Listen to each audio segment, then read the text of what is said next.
Stand and deliver. Today's journey is fraught with danger as we travel down the highways and byways of 18th century England on the trail of the most legendary, most notorious, and most romantic of English highwaymen, Dick Turpin. But Turpin wasn't all he was cracked up to be. He was a brutal killer, like something out of a Tarantino movie. All right, the pictures, not so nice to meet on the way home. So how come history's been so kind to Dick Turpin? What are the roots behind this 18th century hype?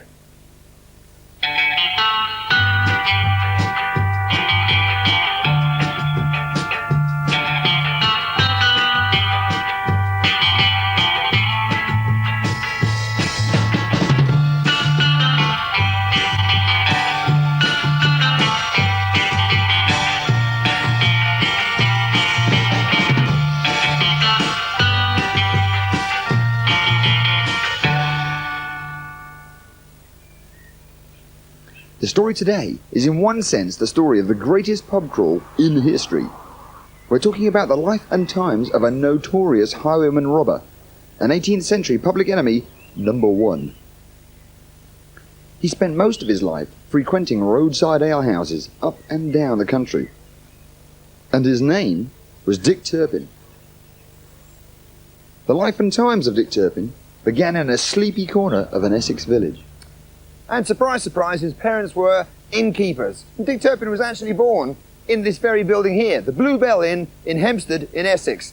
Now, the boy Turpin grew up running around in the pub, no licensing hours, nothing like that in those days, and he was quite good when he was a child. He was taught in the local school by a chap called John Smith, the most quintessentially English and boring name you might imagine. But I'd remember that name, because it's going to come up later on. After training as a butcher, Turpin moved to Waltham Abbey in Hertfordshire, just near the M25. Here he was accused of selling stolen meat, and his career in crime had begun. A bit of an odd move, as historian Derek Barlow explained. So how did he go from being just a butcher to becoming a full-time criminal? Well, his progress was quite quick.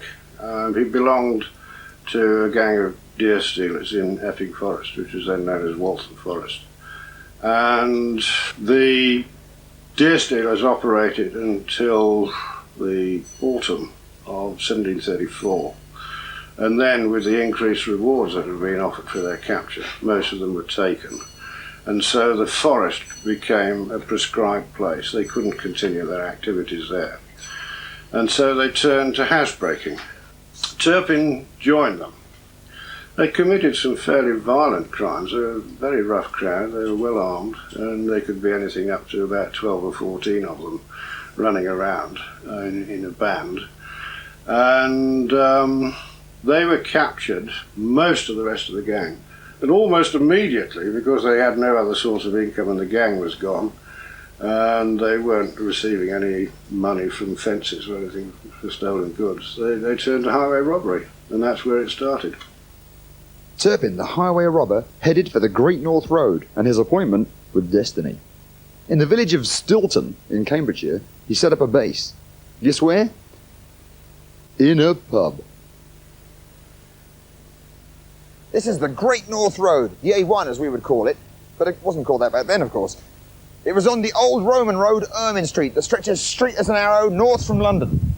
Back then, 250 years ago, there would have been this clatter of carriages and stagecoaches carrying the Royal Mail north. Easy pickings for Dick Turpin. And curiously enough, Stilton cheese was invented at just the same time as Dick Turpin is reputed to have been in operation here. Coincidence? Maybe. Cheesy? Definitely.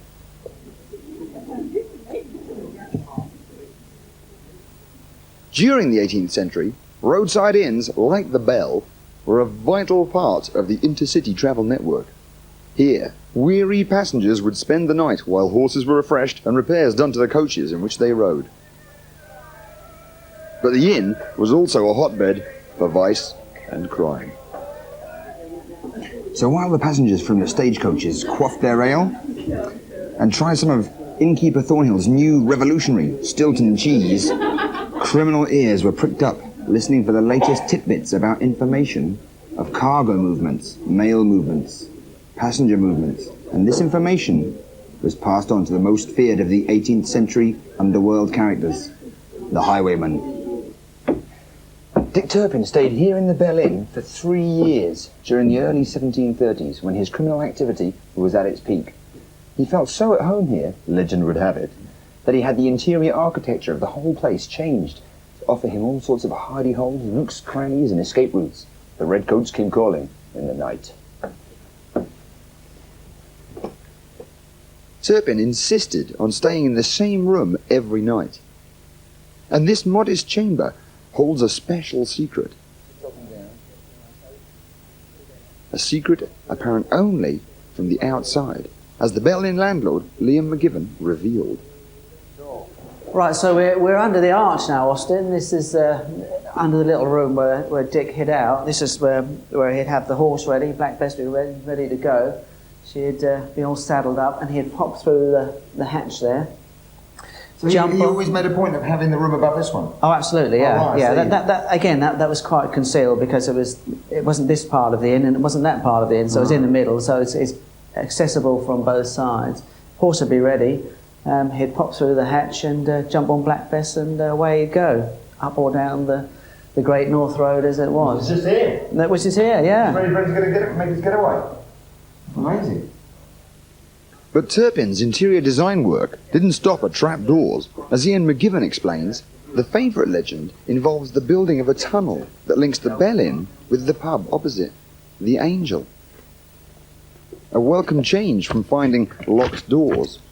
But why was there a tunnel there in the first place? Because of the huge volume of traffic and the horses and everything, they dug tunnels, one for storage to keep things cool, but also to move the horse manure. So obviously nobody wanted to see all this manure being moved, so all the tunnels were there, so they'd move it away and dispose of it over the field. Was there one from here?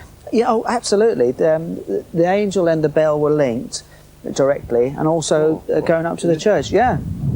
If you'd have come on a frosty day, you'd actually see the area where the tunnel was, because of it's warm and you can see the lines across the road. The whole place would be linked with tunnels, as I say, for disposing of the horse manure, etc., but also for storage. You know, there'd be huge caverns underneath that they'd keep all their beers, wines, food, and also the cheese. You know, we've got to remember it's famous for the cheese. And anyway, this is the other Angel where it would... so this is the journey's end after a quick crawl away from the... yeah. So Turpin would emerge from here, covered in dung and possibly cheese. Absolutely. And have to make a getaway on foot, I suppose, if his horse was left back over at the Bell Inn. That's it. Pick up another horse and away he'd go, yeah. To seek out new victims to appease his voracious criminal appetite. And these were Turpin's targets. Stagecoaches on display at the Yorkshire Carriage Museum at Aysgarth. Vehicles like these carried up to a dozen passengers. They were slow-moving and poorly protected, yet laden with jewellery and cash. I've got a chance to meet David Kiley, the curator. Hello. Hi, David. Nice to meet you. So is this actually the kind of coach that Turpin would have been trying to stick up with his gang? Yes, it certainly is. It is. I mean, were they very strong? Oh, very strong indeed. They had such very difficult journeys to undertake. I mean, they might travel some 200 miles on some journeys, which would probably take them 4 or 5 days, on non-existent roads, which are covered in stones, and really they'd be paths through fields that have to go through fords and all sorts of things. Very difficult. Didn't rich people, though, in that case, wouldn't they rather ride their own horse than get in a stagecoach? Well, they had some degree of protection if they were in a stagecoach, because there would be quite a number of people, up to a dozen people or more, on the stagecoach. As you can see, there's plenty of room on the top. And they'd have a guard who would be actually carrying a gun. So that would be a lot safer than just travelling on your own. At least they'd have some sort of support. So how come when Turpin and his guys used to come out into the middle of the track or whatever with just a little flintlock, how come these, the coachman didn't just like, crack the whip and just plough them out of the way? Well, a couple of things, really. The horses couldn't go that quickly. This vehicle is a small vehicle. It's a very heavy vehicle. Lots of people on it, okay. Also, they'd have very heavy mailboxes on it, which adds to the weight. They've only got 4 horses on very bumpy roads, so they couldn't actually get up any real galloping speed at all. Right. So they couldn't escape. They couldn't outrun an ordinary horse in the first instance. Secondly, the highwaymen sometimes worked in pairs, so one would be somewhere down the road stopping it, and if they bolted, the other one would have been waiting to catch them. And all right. So he's further down the road as a cut-off group, that's sort of thing. Right.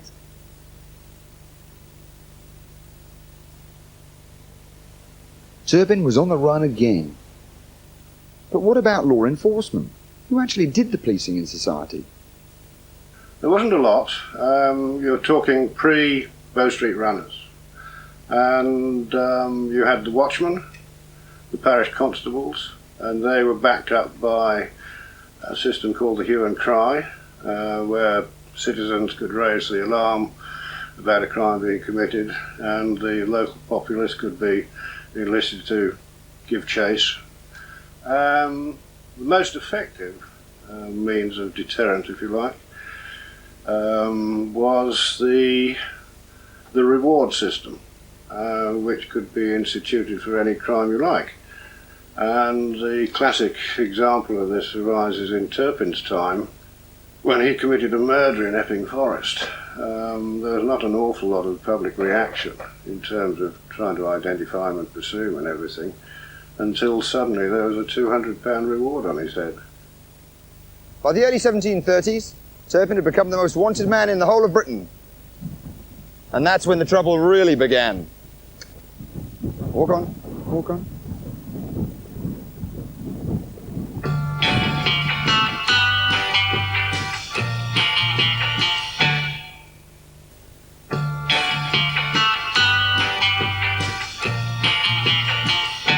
Dateline 1735. The place, rural Cambridgeshire. Dick Turpin and his merry band of men are terrorising the highways and byways. A regular Great North Road Robin Hood. At least that's what the legend says. But the truth is very different, according to one historian. What kind of person do you think Dick Turpin actually was? I think he was a pretty mean person. I don't think he had any redeeming features at all. This is perhaps, I mean, apart from his crimes, I mean, in terms of sort of personal relationships, if you like, his father, who as far as I know is a perfectly innocuous innkeeper at the Bluebell in Hampstead, Turpin came home one day and prevailed on him to buy a stolen horse. He obviously didn't tell him it was a stolen horse. And his father ended up in Chelmsford jail for receiving the horse. Turpin did that. He also abandoned his wife, who was probably his common-law wife. She was arrested on suspicion of highway robbery and ended up in Hertford jail on suspicion. And but she was released, a few months later. Just grounds for prosecution. And the sort of things which suggest, well, he wasn't the nicest person to know. The London Post of February 1735 reports that Turpin and his gang had broken into a house owned by a certain Mr. Lawrence. Not content with just robbing the place, they tortured Mr. Lawrence and raped his maid. On a subsequent housebreaking raid, this time an old woman's house, she wouldn't reveal to Turpin where her valuables were, or money and jewellery and all that sort of stuff. And Turpin, enraged, is alleged to have said to her, "If you don't tell me where the valuables are, I'll shove your ass on the grate, you old bitch." After that, the law started to close in. The whole gang gets arrested in a pub in Westminster. But in fact, Turpin gets away. A lot of people think that he might have actually shot them. He hooks up, though, with one of his old cronies, a guy called Tom King. They're both on the run. They need to stay one step ahead of the law. So Turpin resorts to dressing in women's clothing. All right. For 2 years, Turpin and King caused mayhem. He was spotted in Lincolnshire, in Northamptonshire, in Epping Forest, and on the Staines Road, west of London. Every mugging and robbery on the highway was pinned on the mysterious Turpin. Then it all goes wrong. One night on a shootout with the local sheriff, Turpin accidentally kills his partner in crime, Tom King. So it seems these sidearms weren't 100% reliable. But somebody who knows a bit about them is Chris Collingwood. Ah! All right. So Chris, what kind of pistol would Dick Turpin have actually used? It had been something like this, which is a horse pistol of the period 1730, 1735. Nice early weapon, carried either in the pocket, on a sash, or more than likely in holsters either side of the horse's neck.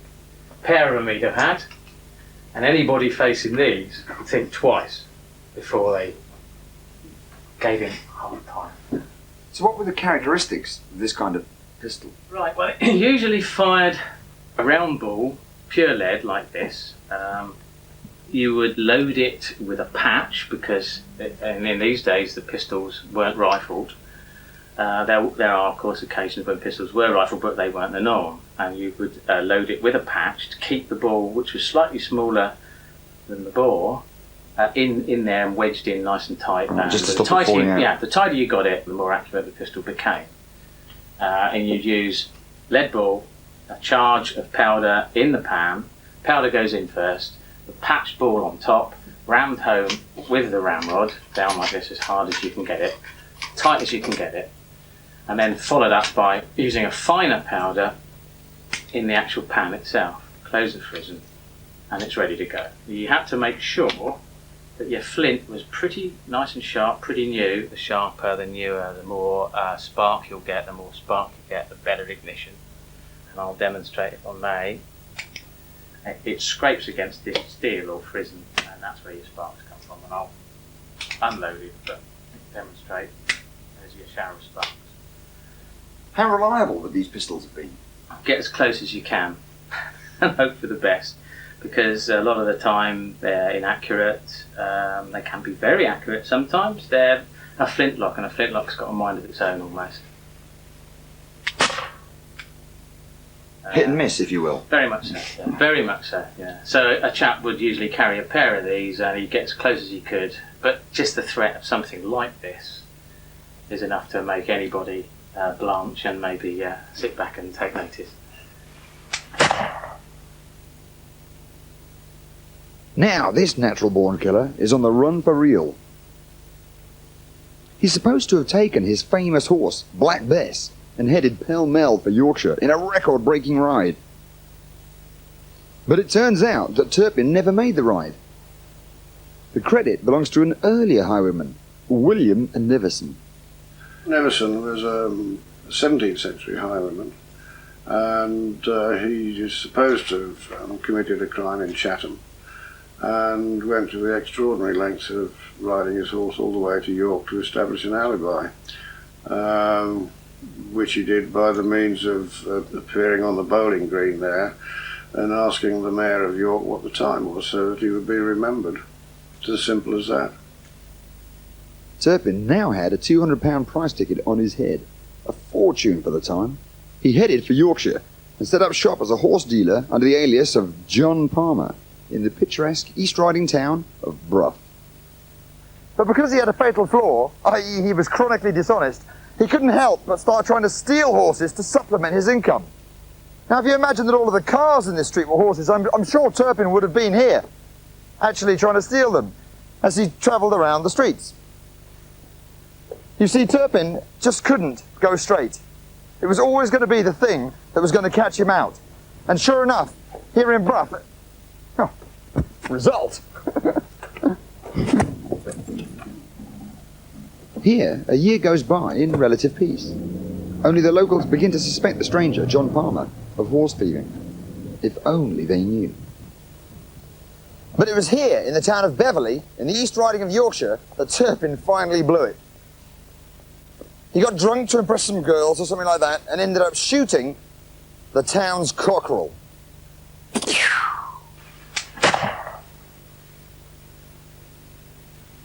It was a trivial offence, but Turpin was arrested and taken from Brough on what was to prove his final journey to York. But at first, the jailers in York didn't realise who they'd captured. Remember, Turpin was still using the pseudonym John Palmer, but all that was about to change. Turpin's old schoolmaster from his hometown of Hempstead in Essex, John Smith, was about to betray him, as a historian from the York Castle Museum told me.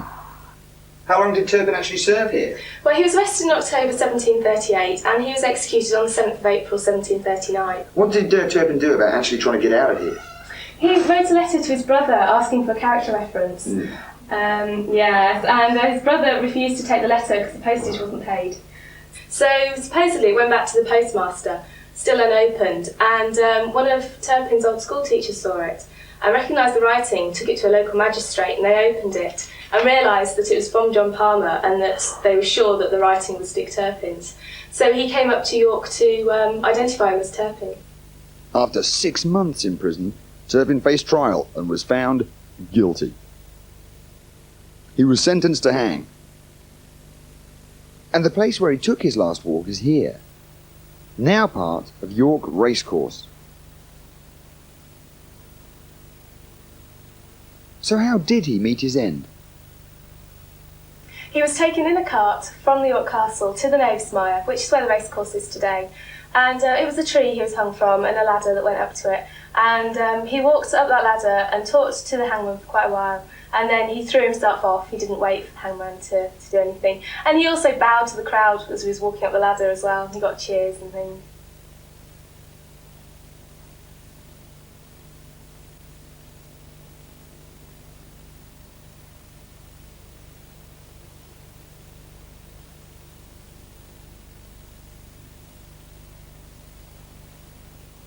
So Derek, how is it that Dick Turpin is so famous today? Well, it's largely because his own story initially had Swiftnick Nevison's exploit of the ride to York grafted onto it. And then for about half a century or more, he disappeared virtually until the end of the 18th century when cheap literature started to appear in the form of chapbooks, which wrote up the exploits of famous characters, villains and whatnot. But then, in the 1830s, an author called Harrison Ainsworth wrote a book called Rookwood, which is a turgid drama of the time, but included Turpin as a character. And there was a thread of his exploits running through the book. And very quickly, almost in response to an unexpressed demand, publishers started producing prints. By this, you get this sort of quantum leap from criminal history into juvenile fantasy, which then went into comics and has sort of lasted until the present day. From what you've heard about Dick Turpin, do you think he was a kind of Robin Hood sort of character, or was he probably in fact a nasty piece of work? He was a nasty piece of work, yeah, definitely. The raids on houses he did with his gangs, and also just the fact that he was an opportunistic highwayman. If someone came along looking like they owned a lot of money, he'd either steal their horse or steal their money or watches or whatever. So he was very nasty. He didn't care who he threatened with a gun. So for Dick Turpin, it was game over. His life of crime come to an end. Folk hero, maybe. Guilty, definitely.